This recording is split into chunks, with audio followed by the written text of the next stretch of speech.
Alors, suite de la révision en préparation à l'examen 2, là, on va s'attaquer au système génital de la femme, mais j'aimerais quand même revenir sur votre feuille de préparation à l'examen 2.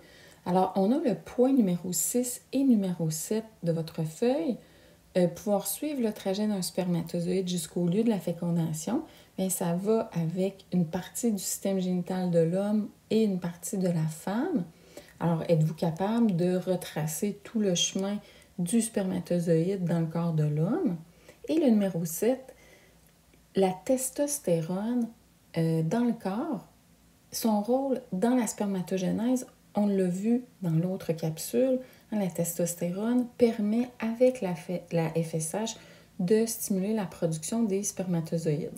Puis, je vous invite aussi quand même à aller lire à la page 591 et 592, la testostérone, elle développe les caractères secondaires masculins.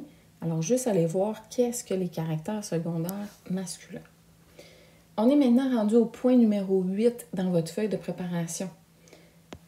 Et on s'en va dans cette figure-là, la figure 16-8, A et B, qui pourrait être à l'examen.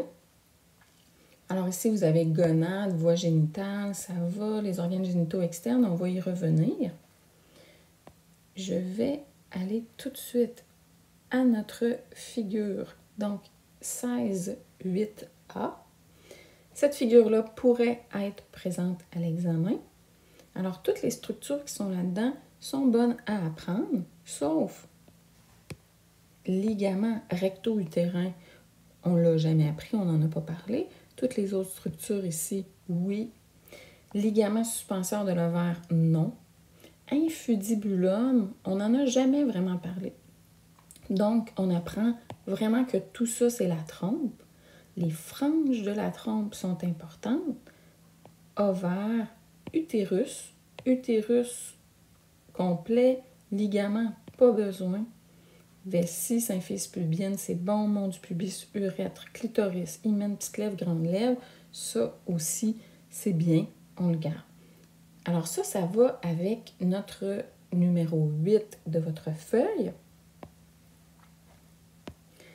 Il y a cette version-là aussi de la figure qui pourrait être à l'examen, mais là, encore une fois, on va se contenter des structures qu'on a déjà abordées dans le cours. Alors, tout ce qui est ligament ici, vaisseau sanguin, ligament, on le revoit, pas besoin de ça. Cavité, lumière utérine, non plus. Fond de l'utérus, on ne fait pas la distinction. Ça, c'est l'utérus. Et ici, par contre, ça, c'est important de savoir que c'est le col de l'utérus. Encore une fois, ici, vaisseau sanguin, ligament, pas besoin. Canal cervical non plus. Nous, on se contente de dire que c'est le col. Il y a ici mes 3 parois de l'utérus. Endomètre, myomètre, périmétrium. Ça, c'est bien. Pas besoin du ligament rond de l'utérus. Trompe utérine, c'est bon. Pas besoin d'infundibulum, mais les franges, oui.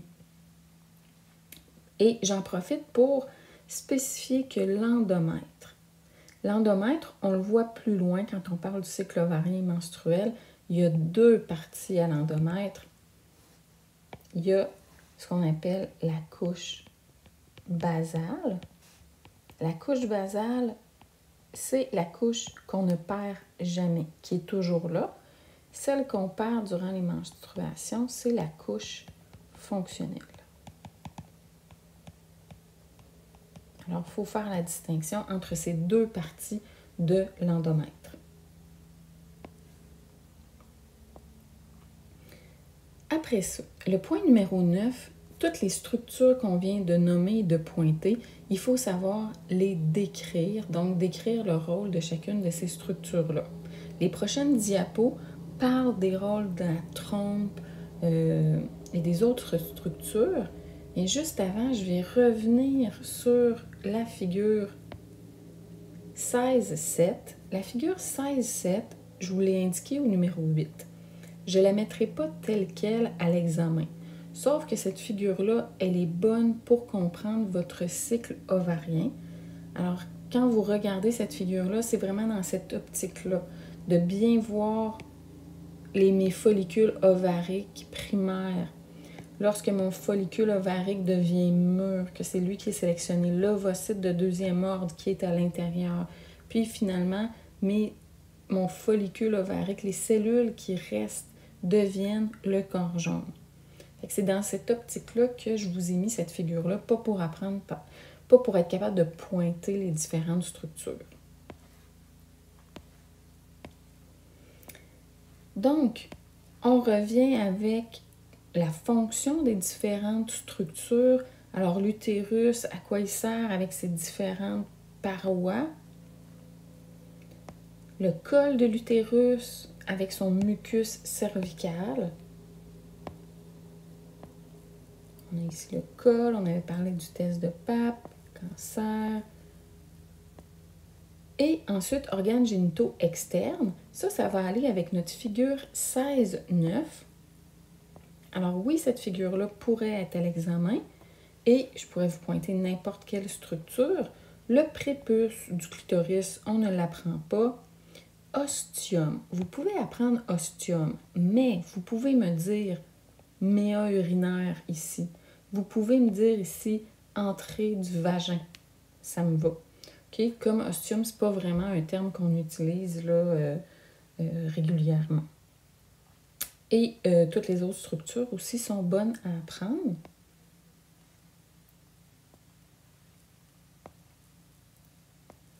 On avait parlé de l'hymen. Qu'est-ce que l'hymen? Voilà. Puis, les glandes mammaires, elles ne seront pas à l'examen. Alors, je vais sauter cette partie-là. Petite question à refaire dans votre livre. Cahier d'exercice. Alors, je vous invite à faire ces exercices-là en guise de révision. Et l'autre partie très importante, ovogénèse, cycle ovarien et menstruel, dans votre feuille. Alors, c'est le point numéro 10, comprendre parfaitement la régulation hormonale des cycles ovariens et menstruels. L'ovogénèse, c'est la création des ovocytes, ce qu'on appelle dans le langage courant les ovules. Cette figure-là est plus ou moins importante. Celle-là, on en a déjà parlé pour bien comprendre, reconnaître les structures. Et c'est vraiment cette figure-là qui est importante, de même que le résumé que vous avez avec toutes les étapes du cycle et toutes les hormones qui sont impliquées. Alors, j'insiste vraiment sur cette figure-là, le résumé que vous avez aussi en main. Et le genre de questions qui va être posé là-dessus, c'est vraiment le même genre de questions que vous retrouvez dans les exercices. OK, ça va être vraiment ce genre de questions-là. Cette figure-là aussi, elle peut vous aider à bien comprendre le jeu des hormones durant le cycle ovarien et menstruel. Alors ça, c'est l'autre partie aussi là, de notre cycle menstruel. Alors encore une fois, figure très importante. Et il faut comprendre aussi, s'il y a une grossesse, qu'est-ce qui se passe? Les menstruations ne surviennent pas. Pourquoi? Qu'est-ce qui arrive avec nos taux d'hormones, d'estrogène et de progestérone? Pourquoi le corps jaune reste en vie? Grâce à la HCG provenant de l'embryon. Alors ça, c'est toutes des choses qui sont importantes. Et encore une fois, je vous invite à aller voir le site du pharmacien pour vous aider à bien comprendre là, les cycles ovariens et menstruels. Ça, cette figure-là, je l'avais ajoutée après.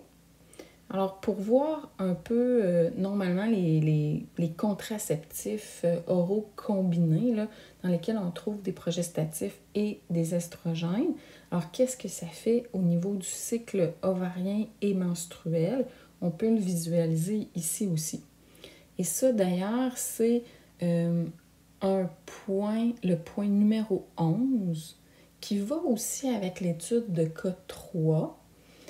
Assurez-vous que vous comprenez quand même là, les contraceptifs hormonaux, comment ils peuvent jouer sur le cycle ovarien et menstruel.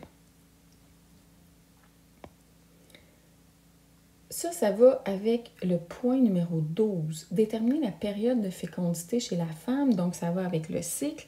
Est-ce que, peu importe le cycle que je vous donne à l'examen, êtes-vous capable de calculer la date de l'ovulation, la date des prochaines menstruations? Alors, ce sont tous des calculs que vous devez être capable de faire. Vous pouvez le réviser avec la présentation PowerPoint. Et bien sûr, les questions dans les exercices, ça va être le même genre de questions à l'examen. Vous pouvez aussi, je vous invite donc à répondre aux questions qui sont dans le livre. Système génital de la femme, exercice absolument important à faire. Ceux du cahier d'exercice sont aussi intéressants à faire. Et voici, ça c'était le corrigé d'un exercice que vous aviez aussi en main. C'est très bon pour réviser votre cycle ovarien et menstruel. Alors, on se revoit pour la suite, dans le fond, la dernière capsule qui va parler de la fécondation et de la grossesse.